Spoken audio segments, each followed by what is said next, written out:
Hey everybody, GreatGrandParkJourney.com here. As we teased a couple days ago, we are starting with our 2018 attraction preview. So there's a lot of really great attractions that we're all looking forward to.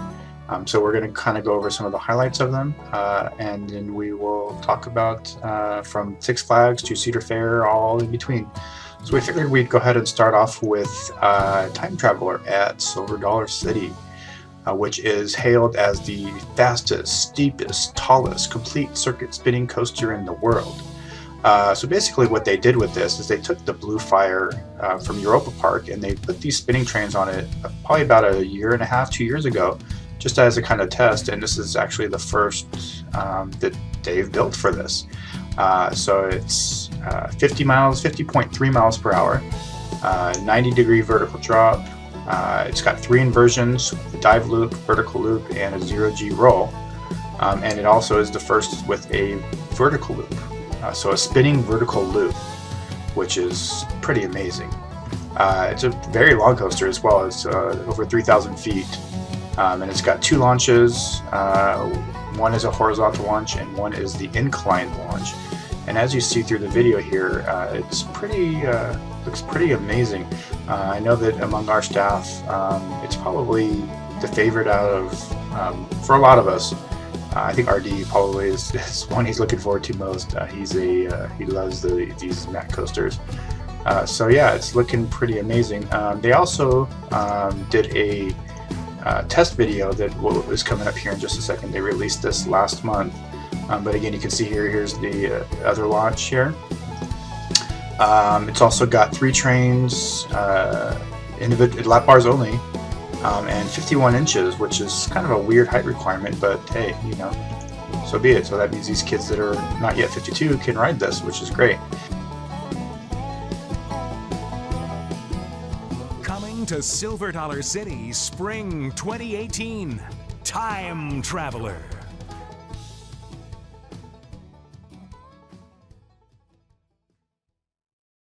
And as I mentioned, they also did a video of the ride testing, and you can see that it actually looks pretty similar to the animation that we just showed. So I think that everybody's pretty much looking forward to Silver Dollar City this year. It's an amazing park already, and this is going to make it even better than it already is. Next up is Electric Eel at SeaWorld San Diego. And this is the next of the premier rides, the launch coasters, the multiple launch coasters. So this is exactly the same ride that they have at Discovery Kingdom and a few other parks. But this is the first one in Southern California, and I think it's going to be a really great addition to this park. They actually just released a video of the topping off of the ride this week, and then released the cars as well. And it does have over the shoulders, so they're the soft restraints, so I don't think it's going to really be that big of an issue. Obviously, with it being kind of a family park, I'm not really surprised on that. But again, I think it's going to be a really great addition to SeaWorld San Diego.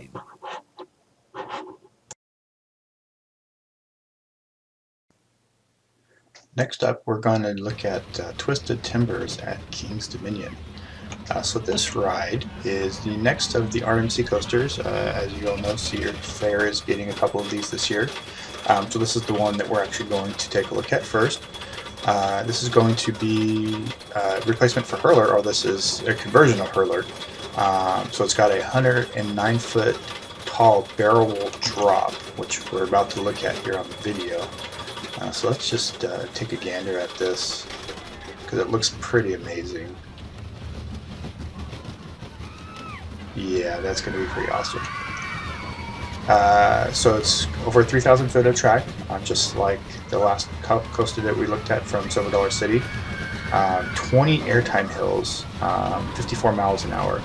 So with the park that already includes, Intimidator, Volcano, some really great coasters already, I think this is going to be just an amazing addition to an already amazing park. This is one of my favorite parks, to be honest with you. So I think this is just going to make it better. And I love these low inversions like that. I think that those are just really cool. And I love what I love about these RMCs is they're all different. You know, they kind of have the same elements, but they've kind of really done a good job of keeping them different.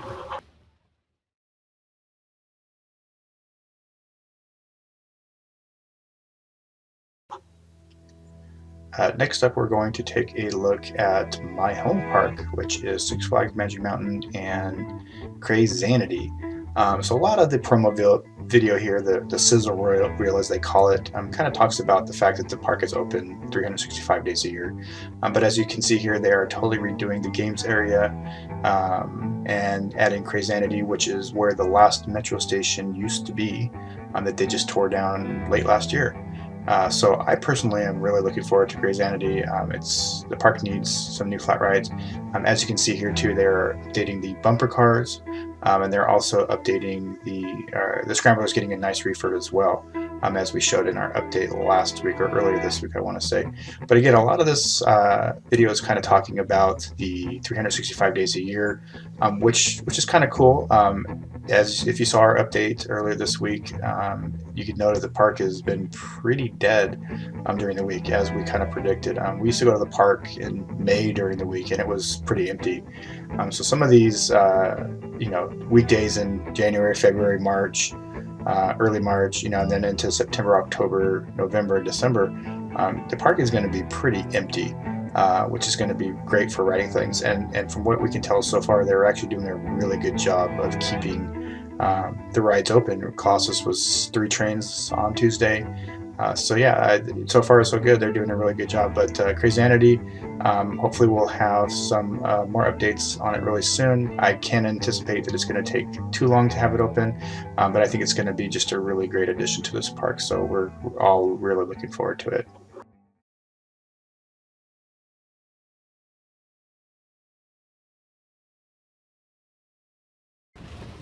So next we're going to look at what is probably most people's most anticipated coaster of the year, which is Steel Vengeance, coming to Cedar Point. Now I've got to be 100% honest, I've actually never been to Cedar Point. I know as the editor-in-chief of a theme park website, that's probably against the rules. We've planned trips there for many years and it just never actually worked out. So hopefully this year. So some of the stats on this first drop that you're going to see coming up here is 205 feet, 74 miles an hour. The drop is actually 200 feet. The lift is 205. The drop is 200. 4 inversions, 5,700 feet of track, which is just insane. And only a 48-inch height requirement, which just amazes me. Now, I will be the first to admit, when I first saw this video animation, I was kind of like, this looks okay, the first half of the ride, okay, yeah, it looks kind of fun, I wasn't really kind of blown away by it. It was just, it was kind of there. And then I saw, after the mid-course break, as you're going to see here coming up, I think the second half of this ride is going to be one of those, as long as they don't stop you there at that mid-course break. But I think if they keep it like this animation here, the second half of this ride is going to just be off the wall, balls to the wall, amazing. Just if it can keep this speed through the second half of the course, I think that it's just, people are just going to love it. I think the first half is all about the height and things like that, which is great. I mean, I love a launch drop, but this is just the speed. And I think that the second half of this ride is actually going to probably be even better than the first half. I think it's going to all be great. I can see why this is probably the most anticipated coaster this year, and for good reason. So hopefully we'll see some testing on this really soon.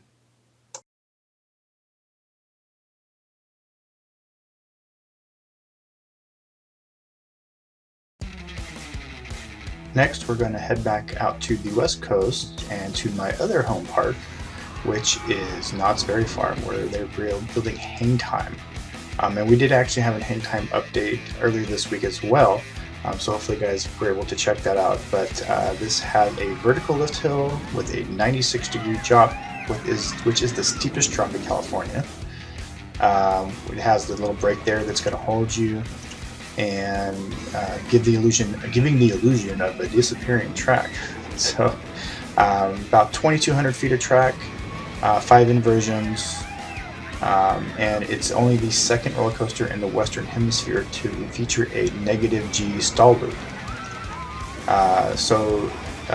You can see here's the original B-roll that they put out there earlier or late last year. There was some anticipation, since they didn't have this when they announced the ride, that meant Accelerator was leaving, which obviously isn't the case at all. And then shortly after that, they released this nighttime POV animation here that we're going to go through right now. And if they can even get 75% of this lighting package, if it looks like this in real life, it's going to be amazing. And I think that they can really pull it off. That's one of the big things that they were talking about at the press event when they announced the ride, was this nighttime lighting package. I also kind of like that you'll notice later on towards the end of the ride, the Cobra roll is actually almost in the same spot as Boomerang's, which is kind of funny. I kind of thought that was one of the parts in our update that's not done yet. I was going to Photoshop Boomerang's Cobra roll in there, but I thought not. It might not be the best bet to do that. Don't want to curse the ride before it even opens. So this is, I think, again, easily in our top 5 most anticipated coasters of the year for us as a website. I think that this is going to be a great addition to the park. I know that some people are concerned about capacity and things like that. I don't really have those concerns. I think that because they're totally rebuilding a brand new station, they're not trying to reuse a Boomerang station or anything like that. It'll be designed in such a way that it'll be successful, and just a lot more kinetic energy to the already great boardwalk area. So I'm really looking forward to this. Again, we should start seeing the track being completed very soon, I would think.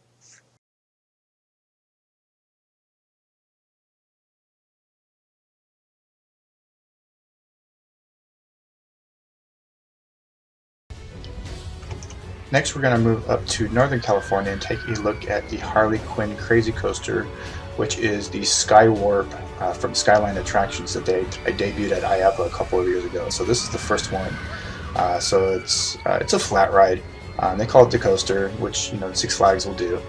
62 feet, 2 inversions, obviously the tire propel launch, 10 cars, so 20 people per ride cycle, which is not too bad. But I think this is just going to be another really great addition to this area of the park that they've really been working on the last couple of years with Joker, with Superman, obviously, and then Wonder Woman last year.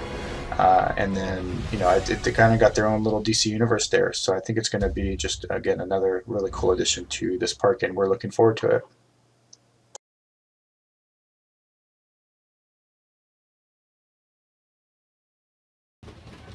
Alright, so next up we're going to actually look at 2 different coasters from 2 different park chains that are basically the same coaster, just a kind of a mirror.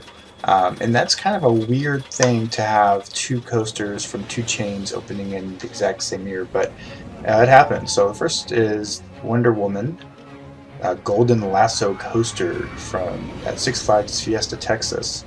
And both of these rides feature a 106 feet tall, a 90-degree drop, 52 miles an hour, single rail trains or single file trains. 3 inversions, which includes off-axis airtime hill, 180-degree stall, 0 gravity roll, and overbank turns. So basically, the only difference is a little bit of a mirrored effect, and then obviously the difference in theme between Wonder Woman at Fiesta, Texas, and coming up RailBlazer at California's Great America. So with Fiesta, Texas, they kind of already have the quarry and everything, so they've got rock work and things like that. Great America, on the other hand, it's very flat park. So they're actually doing a really good, from looking at the video here, a really nice rock work, kind of a Northern California theme. Some tunnels and things like that, which I think is going to differentiate it from the one at Fiesta, Texas. But I think they're both going to be just really fun rides. I actually think that eventually we might see this, or I would love to see this single rail concept come to Matterhorn at Disneyland and just retract that entire thing with this single rail. Use the same layout that's been there for 50 some odd years, but just totally redo it. It would keep that bobsled feel, single file bobsled, and just use this single rail design. So I think it would be a great addition, and we'll see what happens.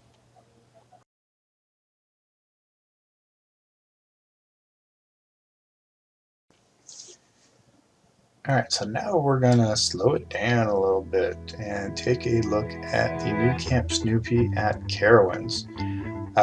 So, again, it's not, theme parks aren't just about, coasters and high thrills. I think that it's important to have a well-rounded park.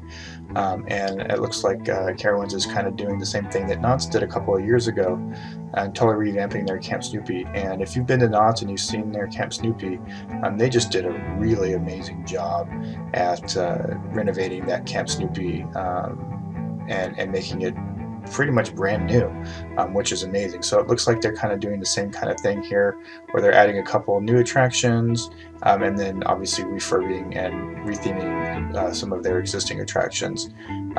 So I think that that's cool, and they're kind of coming up with some cool names here too for these new attractions, which I think is nice. They're not just renaming them the same. The same thing as every other park. But yeah, and these mud buggies, they're a hoot at Knott's Berry Farm. So I think it's going to just be a really great addition to Carowinds. They spent the last couple of years kind of outlining or putting some new family stuff in, and this is just kind of a continuation of that, which is just a great thing. So looking forward to seeing more of this in the next couple of months.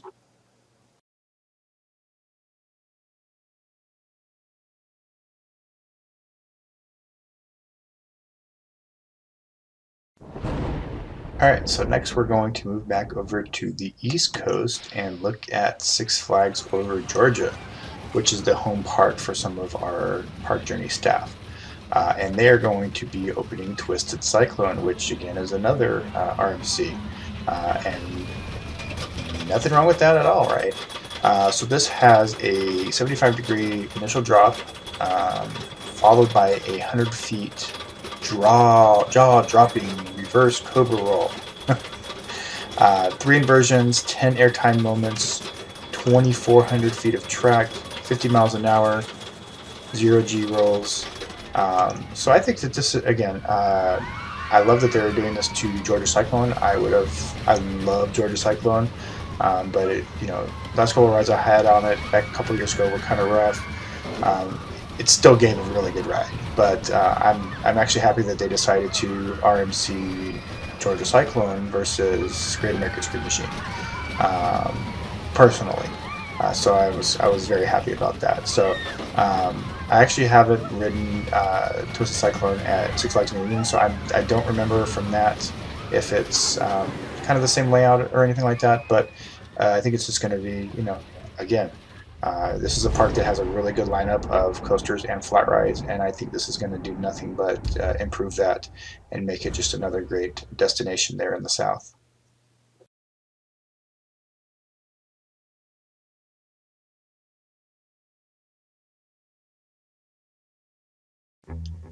Alright, so next up we're going to look at a couple of smaller attractions that are coming up this year. I know it's kind of looking at, thinking Universal Studios and small attraction, but coming to Universal Studios Hollywood this year is the all-new DreamWorks Theatre, which is the conversion of the Shrek 4D Theater. So the first thing that they're going to be showing in here is the Kung Fu Panda 3D experience or 4D experience, I can't remember. But by them actually just retheming the building to the DreamWorks Theater, it's going to be easier for them to just put in new movies, as they see fit, and not just have 15 years or however long Shrek was there. And I also think this is going to be it's going to look really good with the Universal Plaza that's right there, with the whole entry area, and it's kind of continuing that theme as you move from the front of the park over to Wizarding World. So I haven't heard about it opening anytime soon. I know that they're still working on it, so we'll see soon. Next up is Fast and Furious Supercharged at Universal Orlando Resort. And we did tweet out a couple of pictures earlier this week of construction update. And it looks like it's getting pretty close to open.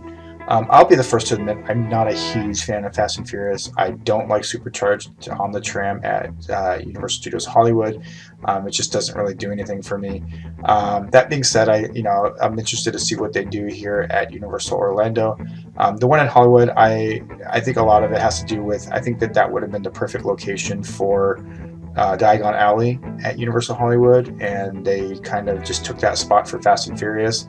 And so I think it's just a complete waste of space, if I'm being 100% honest. So I think that has a lot to do with me not liking the attraction.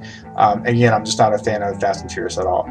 But they seem to actually convert Kong from the tram at Universal Hollywood at Universal Orlando. The conversion seems to be pretty popular, and people seem to like it. So maybe this will be the same kind of thing where they kind of take what they did in Hollywood and improve it in Orlando.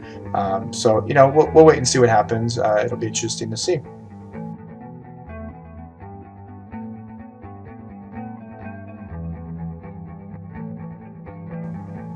Next, we're going to stay in Orlando and take a look at Infinity Falls at SeaWorld Orlando. Now, I actually got the chance to visit this park for the first time last year, and I really loved it. I thought the rides there were unique and fun. I loved Mako. Manta, I'm not a huge fan of flying coasters, but Manta I loved. I must have ridden it like 8 times that day. And then obviously Journey to Atlantis I thought was fantastic. So I'm actually looking forward to another new water ride at the park. I love rapids rides. I think they're really fun. So this one here, it's going to simulate a class 4 rapids. It also has a vertical elevator lift, which will be kind of cool. So it looks like a 40-foot drop in the ride as well. So I think it's going to be a really fun ride. It'll be interesting to see if some of the effects that they have for Infinity Falls, if they kind of bring those to the other raft rides in the other SeaWorld or Busch parks. So I'm looking forward to this one. Hope you guys are too. All right, well, that's going to wrap it up for our first look at 2018 attractions. I know that there's probably a lot that we missed. In fact, I know that there's a lot that we missed. So if there's anything else that you'd like us to review in a future video, let us know. If there's any of these attractions that you would like us to review in more detail, maybe in kind of a roundtable, we've talked about doing something like that, please let us know. We would love to try and set that up with our group and maybe have some of you fans involved in that as well. So we're kind of looking for new ways to do things, to be a little bit more interactive. And so we appreciate you watching. We hope you enjoyed, and happy riding out there in 2018.